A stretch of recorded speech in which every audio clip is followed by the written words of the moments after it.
$200 le baril. Simple rumeur ou avertissement d'un effondrement imminent? Imaginez un instant ce que cela signifie, pas pour les traders de Wall Street, mais pour nous tous. Un plein d'essence à des prix que personne n'a connus depuis 50 ans. Une inflation qui grignote votre salaire avant même que vous ne l'encaissiez. Des courses et des factures de chauffage qui deviennent hors de prix. Ce n'est pas un scénario de film catastrophe. C'est une hypothèse prise très au sérieux, à huis clos, par l'administration américaine selon Bloomberg. Oui, Bloomberg affirme que l'équipe de Trump, en coulisses, modélise discrètement l'impact d'un pétrole à $200 le baril en cas d'escalade géopolitique. Et la réaction officielle? Un démenti immédiat et catégorique du porte-parole de la Maison-Blanche, qui qualifie l'information de fausse, sans détour, sans nuance. Mais Bloomberg ne recule pas, au contraire. Ils avancent même leurs sources, des responsables directement impliqués, qui parlent sous couvert d'anonymat, mais qui, selon l'agence, existent bel et bien au cœur du système. Alors, qui ment? Bloomberg prendrait-il le risque de ruiner sa réputation sur un simple bluff? Ou la Maison-Blanche cherche-t-elle à étouffer une fuite très gênante? L'enjeu est colossal. Cette hypothèse à $200, ce n'est pas un chiffre jeté en l'air. C'est un choc économique potentiel qui pourrait bouleverser notre quotidien, faire exploser les prix à la pompe, fragiliser votre pouvoir d'achat, mettre en difficulté des millions de ménages. Ignorer ce risque, c'est accepter de subir l'impact en spectateur, sans comprendre ce qui se joue derrière les rideaux du pouvoir. Alors, bluff politique ou alerte sérieuse? Pour le savoir, il faut remonter au tout début de cette affaire. Regardons ensemble comment tout a commencé, et surtout, pourquoi cette bataille de communication s'est enflammée en quelques heures seulement. Comment un seul événement militaire a fait basculer tout l'équilibre énergétique mondial? Pour comprendre la situation actuelle, il faut revenir au 28 février. Ce jour-là, une opération conjointe américano-israélienne frappe plusieurs cibles stratégiques en Iran, sous le nom de code « Fureur épique ». Mais contrairement aux attentes, l'Iran ne répond pas par une salve de missiles ou une escalade militaire directe. Non, la riposte est beaucoup plus subtile et, en réalité, bien plus dévastatrice pour l'économie mondiale. L'arme choisie par l'Iran, c'est la géographie, le détroit d'Ormuz. Ce corridor maritime, long de quelques dizaines de kilomètres à peine, concentre à lui seul près de 20% des exportations mondiales de pétrole. Un simple coup de frein ici, et tout le système énergétique planétaire se grippe. En bloquant ce passage, même partiellement, Téhéran envoie une onde de choc instantanée sur les marchés. En quelques heures, le prix du baril flambe. On passe brutalement de 70 à $100, soit une hausse de 30 à 40% quasiment du jour au lendemain. Pour les traders, les algorithmes, les indices et les économistes, ce bond est historique. Mais pour le grand public, l'impact est encore plus concret. Le prix à la pompe s'envole. Aux États-Unis, le carburant grimpe de 30% en l'espace de quelques jours. C'est toute une année de baisse de prix, brandi fièrement par Trump comme son grand succès économique, qui s'efface d'un coup. Ironique, n'est-ce pas? On n'a pas affaire à une catastrophe naturelle ou à une crise financière classique. Non, cette fois, l'étincelle, c'est une décision militaire prise par la Maison-Blanche elle-même. Imaginez la scène. Des millions d'Américains qui, hier encore, remplissaient leurs réservoirs pour quelques dollars de moins, voient que la facture explosait. Tous les efforts de communication du gouvernement, les graphiques, les discours rassurants sur la reprise et le pouvoir d'achat, sont balayés par la réalité des chiffres. 30%. Retenez ce chiffre. C'est la hausse que subit en direct le consommateur, celui à qui on avait promis une énergie bon marché. Pas d'opposition, pas de sabotage intérieur, pas de cyclone spectaculaire, juste une opération militaire dont les conséquences économiques, elles, n'ont rien de virtuel. Mais au-delà des chiffres, c'est l'incertitude qui domine. Les grands médias financiers parlent prudemment de « volatilité accrue ». En langage clair, plus personne ne sait à quoi s'attendre, ni sur les marchés, ni dans la vie quotidienne. Les investisseurs se ruent vers des placements de secours. Les entreprises hésitent à lancer de nouveaux projets. Les ménages redoutent la prochaine facture. L'inflation, déjà galopante, menace de devenir incontrôlable. Et les économistes commencent à prononcer un mot redouté, stagflation. Vous savez, ce moment où tout augmente sauf les salaires, où la croissance s'essouffle alors que la vie coûte de plus en plus cher? C'est ce cocktail explosif qui se profile en toile de fond. Ce bouleversement n'a rien d'abstrait. Il affecte vos courses, vos factures, vos vacances, votre quotidien. Le choc pétrolier, c'est peut-être un concept lointain pour certains, mais cette fois, il débarque dans la vie de tout le monde. Et ce qui rend la situation encore plus préoccupante, c'est cette impression de perte totale de repères. Alors que le prix du pétrole s'envole, aucune autorité, aucun expert ne semble capable de prédire ce qui va se passer. La fragilité du système énergétique mondial, longtemps évoquée mais rarement prise au sérieux, s'impose soudain à tous, de la bourse de New York jusqu'aux stations-service rurales. Face à une telle crise, deux récits s'affrontent déjà. D'un côté, les promesses rassurantes du discours politique, de l'autre, l'analyse glaçante, mais lucide, des économistes. Analysons ensemble ces deux visions opposées pour comprendre ce qui se cache derrière les déclarations officielles et ce que cela signifie, concrètement, pour votre avenir. Faut-il croire au scénario « tout est sous contrôle » ou se préparer au pire? C'est la question que tout le monde se pose, et c'est bien normal. Il suffit d'écouter les responsables politiques, et tout semble rassurant. Donald Trump, par exemple, n'a cessé de répéter que la hausse des prix du pétrole serait temporaire, et qu'au fond, elle profiterait même à l'industrie américaine, qui verrait ses marges augmenter. À la Maison-Blanche, le message est clair. La situation est maîtrisée. La puissance américaine saura transformer la crise en opportunité. Et pour ajouter à ce sentiment de confiance, un ultimatum très médiatisé a été lancé à l'Iran. 5 jours pour éviter l'escalade, 5 jours pour sortir une solution de crise. Un pari risqué sur une résolution rapide, quasi miraculeuse, de l'impasse géopolitique. Du côté du ministère de l'Énergie, même son de cloche, il parle d'un scénario où le pétrole atteindrait les $200 le baril comme d'une hypothèse peu probable. Mais attention, jamais il ne ferme complètement la porte. Il y a toujours ce « mais », ce petit espace laissé à l'incertitude, comme si on voulait éviter de paniquer tout en se gardant une marge de manœuvre pour agir dans l'urgence. En coulisses, pourtant, le discours change du tout au tout. Ce ne sont plus les politiques qui parlent, mais les économistes, les analystes dont le métier est de faire des calculs, pas de rassurer les foules. Selon Bloomberg Economics, si le prix du baril se maintient autour de $170 pendant seulement quelques mois, on bascule dans un scénario de stagflation. Ce mot, un peu technique, décrit une réalité bien concrète et surtout très dure. Tout augmente, mais l'économie, elle, n'avance plus. Les prix grimpent, les salaires stagnent, le pouvoir d'achat fond. Et le plus inquiétant, c'est que les banques centrales n'ont aucune arme parfaite contre ce phénomène. Si elles baissent les taux, elles alimentent encore plus l'inflation. Si elles les montent, elles étranglent la croissance déjà fragile. Un vrai piège, sans échappatoire élégant. Ce n'est pas de la théorie pure. La Banque centrale européenne, la Fed et la Banque d'Angleterre se préparent déjà à resserrer leur politique monétaire. Christine Lagarde, patronne de la BCE, l'a annoncé sans détour. La guerre augmente les risques d'inflation dans toute la zone euro. Et ses collègues à Francfort, Londres, même Tokyo, anticipent déjà des hausses de taux dès le mois prochain. 3 des plus grands centres financiers du monde qui s'apprêtent à serrer la vis en même temps, c'est tout sauf anodin. Ce n'est pas la panique, mais c'est une préparation coordonnée à un choc potentiel. Pendant ce temps, Jérôme Powell, le patron de la Fed, a déclaré la semaine dernière, en langage très diplomatique, qu'il était trop tôt pour évaluer l'impact de la hausse brutale des prix de l'énergie sur l'économie. En clair, même la première puissance mondiale ne sait pas vraiment à quoi s'attendre, ni comment réagir face à un marché pétrolier incontrôlable. Entre le discours public lissé, optimiste à l'extrême, et les échanges internes, il y a donc un fossé immense.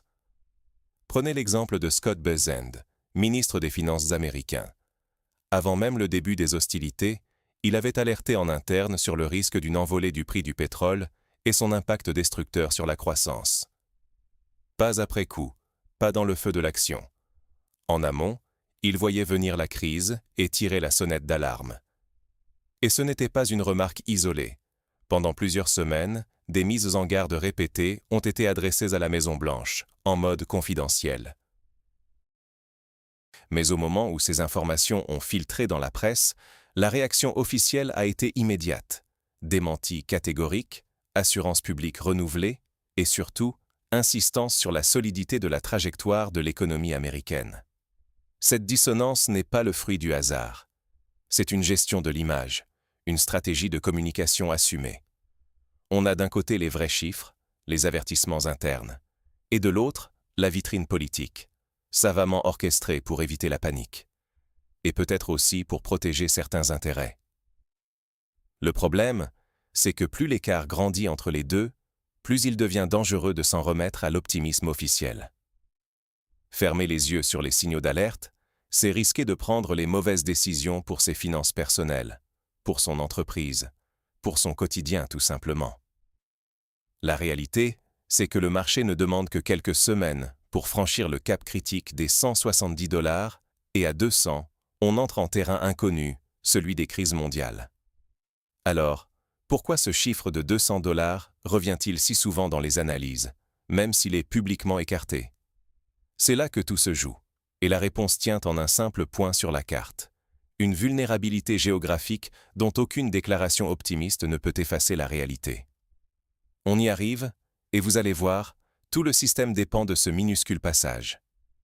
Comment 33 km peuvent-ils mettre l'économie mondiale à genoux? Ce n'est pas une énigme, ni un effet de manche. C'est la réalité du détroit d'Ormuz. Un couloir maritime, 33 km à son point le plus large, coincé entre l'Iran et Oman. Et ce minuscule passage est le point de passage obligé pour un baril de pétrole sur 5 consommé sur Terre. Un baril sur 5, vous imaginez? Toute la mécanique énergétique mondiale, des oléoducs aux terminaux pétroliers, des contrats à plusieurs centaines de milliards de dollars, jusqu'au prix affiché à la pompe chez vous, tout repose sur ce goulet d'étranglement géographique. Un seul point sur la carte qui, s'il se bloque, paralyse tout. Pourquoi?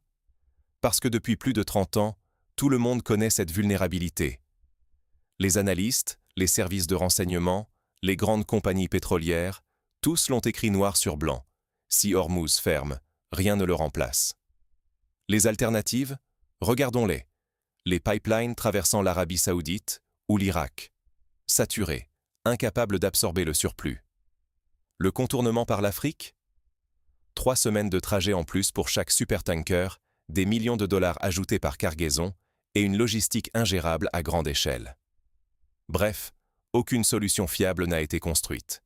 Les gouvernements ont préféré faire comme si ce risque était virtuel, trop improbable pour qu'on y consacre des milliards. Résultat, on a continué à miser sur le chemin le plus court, pas le plus sûr. Et aujourd'hui, à chaque fois que la tension monte dans la région, c'est la même angoisse qui ressurgit. Et si le détroit fermait, même temporairement? Chaque rumeur, chaque incident, chaque missile qui frôle un navire fait bondir les marchés mondiaux. Ce n'est pas de la spéculation irrationnelle, c'est juste la mécanique brutale de l'offre et de la demande. Si 1/5 du pétrole mondial disparaît de la circulation du jour au lendemain, parce qu'il ne peut tout simplement plus sortir du Golfe, alors le prix grimpe. Pas parce que des traders s'enrichissent, mais parce qu'il n'y a plus assez de pétrole, physiquement, pour tout le monde. Et l'histoire récente nous rappelle à quel point cette fragilité peut coûter cher. L'été 2008, vous vous souvenez? Le pétrole a atteint en valeur réelle l'équivalent de 200 $ le baril. Les autorités affirmaient que c'était temporaire, les banques centrales disaient maîtriser la situation, les experts minimisaient le danger. En quelques mois, Lehman Brothers s'effondrait, déclenchant la plus grave crise financière depuis la Grande Dépression. Bien sûr, tout ne venait pas du pétrole, mais cette flambée des prix a servi de déclencheur. Transports étranglés, industrie sous pression, consommation en chute, et tous les déséquilibres camouflés par des années de crédit facile ressurgissaient brutalement. Des millions de gens ont perdu leur emploi, leur maison, leurs économies. Le parallèle avec aujourd'hui est glaçant. Même discours rassurant, mêmes écarts entre les chiffres réels et les déclarations officielles, même piège pour les banques centrales, incapables de baisser les taux sans aggraver l'inflation, ou de les monter sans casser la croissance. Et surtout, la même vulnérabilité que tout le monde connaît, mais que personne ne traite réellement. Voilà ce qui est en jeu. Cette dépendance à un seul point de passage, cette fragilité structurelle du système énergétique mondial, c'est un risque systémique pour toute l'économie planétaire. Peu importe où vous vivez, ce qui se joue à Hormuz peut se traduire demain par une hausse soudaine du prix de l'essence, une explosion de votre facture de chauffage, des prix alimentaires qui grimpent et une économie qui chancelle. Ce n'est pas un scénario lointain, c'est la réalité d'un système qui repose sur un fil. Et même dans le scénario optimiste où la crise se règle rapidement, le coût est déjà là. Il ne va pas disparaître du jour au lendemain. Il sera durable. Le meilleur scénario reste-t-il vraiment une victoire? Regardons les choses en face. Même si le conflit s'arrête demain, même si les caméras filment la réouverture du détroit d'Ormuz et que les marchés semblent se calmer, pour les consommateurs, la facture est déjà salée et elle ne sera pas remboursée. Prenons un exemple très concret. Aux États-Unis, en quelques semaines seulement, le prix à la pompe a déjà grimpé de 30%. Ce n'est pas une projection, c'est un fait.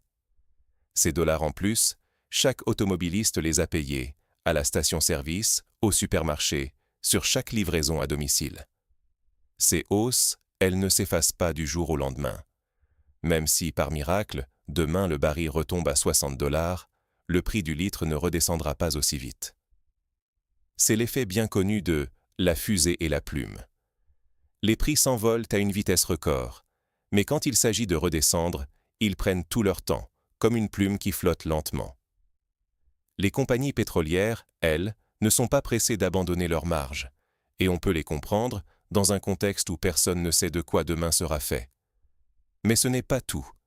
Le choc pétrolier, ce n'est pas juste un surcoût à la pompe, c'est tout le système de prix qui s'enflamme.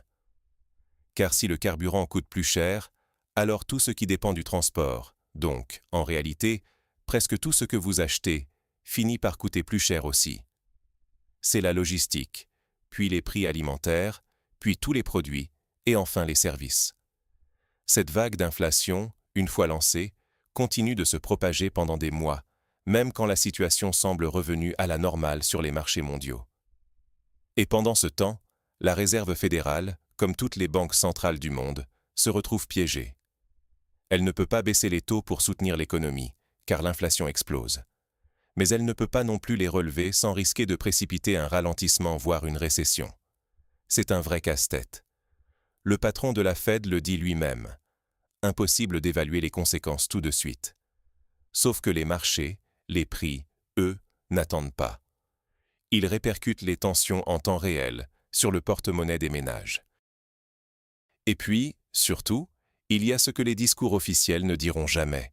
La vulnérabilité structurelle n'a pas disparu. On peut rouvrir Hormuz aujourd'hui, mais sa géographie n'a pas changé d'un centimètre. Ce détroit de 33 km, avec l'Iran sur ses rives, reste le talon d'Achille du commerce mondial de l'énergie.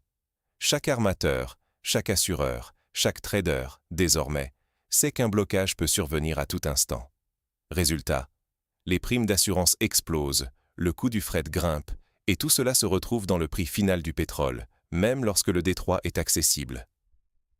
Cette insécurité n'est pas une anomalie, c'est devenu la nouvelle normalité. Et elle ne se règle pas avec un discours triomphaliste ou un tweet présidentiel. Au fond, ce que cette crise révèle, c'est la fragilité d'un système pensé pour l'efficacité globale, mais construit autour d'un point de rupture connu, documenté, et pourtant jamais réellement résolu depuis des décennies. On savait tous, gouvernements comme experts, que la dépendance au pétrole et la vulnérabilité d'Hormuz étaient des bombes à retardement. Mais tant que tout tenait, on a préféré faire l'autruche, espérant que le pire n'arriverait pas, jusqu'à ce qu'il finisse, inévitablement, par se produire. Et c'est là le vrai danger, croire que si la crise se termine bien, alors tout est réglé. En réalité, on n'a fait que repousser le problème. Les ménages ont déjà perdu du pouvoir d'achat, l'inflation est enclenchée et le système énergétique mondial est toujours aussi exposé. Ne pas anticiper, c'est accepter de subir, et ce, pendant longtemps, des conséquences économiques qui ne s'effacent pas sur simple signature d'un traité ou déclaration de victoire.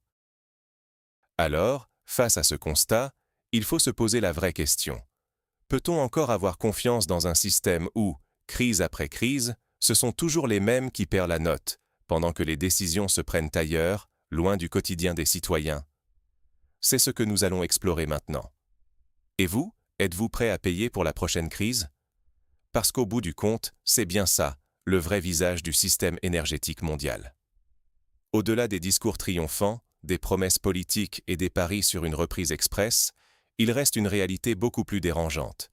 Notre mode de vie, notre stabilité économique, la valeur de notre argent à la pompe ou au supermarché, reposent sur des fragilités connues, mais soigneusement tues. On l'a vu, même dans le scénario le plus optimiste que les gouvernements voudraient nous vendre, le mal est déjà fait. Un simple goulot d'étranglement de 33 km, qu'on croyait bien gardé, peut suffire à faire exploser le coût du baril, à déclencher une vague d'inflation qui ne s'arrêtera pas en quelques semaines et à piéger les banques centrales dans un dilemme insoluble. La guerre pourra bien finir demain, les tankers pourront à nouveau traverser, mais la confiance dans la sécurité de l'approvisionnement, elle, est déjà ébranlée. Et cette anxiété, ces surcoûts, finiront, comme toujours, dans la poche du consommateur. Et si le pire arrive, si la crise s'enlise, si les routes du pétrole restent fermées, si le prix du baril grimpe à 170, 180, puis $200, alors ce n'est plus seulement une question de marché, mais un choc systémique qui remettrait brutalement tout l'équilibre économique mondial en question. Ce genre de séisme, on l'a connu une fois, il y a 16 ans, en 2008. On n'a pas oublié le résultat, récession, chômage, incertitude. Pourtant, tout le monde sait que rien n'a vraiment changé depuis. La structure est restée la même, la vulnérabilité aussi. Parce qu'il était plus commode de détourner le regard et de miser sur la chance. La vraie leçon à retenir, c'est que ce n'est plus une question de savoir qui a raison à la télé, ni quel dirigeant va tirer la couverture à lui lors de la prochaine annonce. Ce qui compte, c'est de regarder la mécanique de fond. Un système bâti sur des failles géographiques évidentes, où le moindre incident peut provoquer une onde de choc impossible à contenir. Et ce que révèlent les documents internes, les avertissements ignorés, c'est que cette fragilité n'est un secret pour personne, et sûrement pas pour ceux qui prennent les décisions. Alors, que faire? On peut continuer de s'accrocher au discours d'apaisement, espérer que rien ne bougera jamais. Ou bien on peut ouvrir les yeux et admettre que, tant qu'on refuse de corriger cette vulnérabilité, tant qu'on laisse le système reposer sur un pari permanent, on accepte implicitement de payer l'addition, aujourd'hui comme demain. Ignorer ces leçons, c'est en fait choisir de subir les mêmes chocs, encore et encore, sans jamais avoir la possibilité d'anticiper ni de s'en protéger. C'est laisser d'autres, loin de la file d'attente à la station-service, décider pour nous du prix à payer. Le choix est individuel, mais il commence par la lucidité.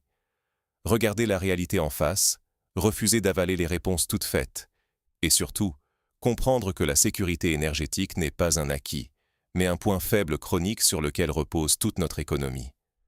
La prochaine crise n'est pas une question de si, mais de quand. Êtes-vous prêt à en payer le prix? Merci d'avoir suivi cette analyse jusqu'au bout. Dites-nous en commentaire, pensez-vous que le système tiendra le prochain choc, ou sommes-nous condamnés à répéter les mêmes erreurs? Abonnez-vous pour d'autres décryptages, parce qu'ici, on regarde là où les autres détournent les yeux.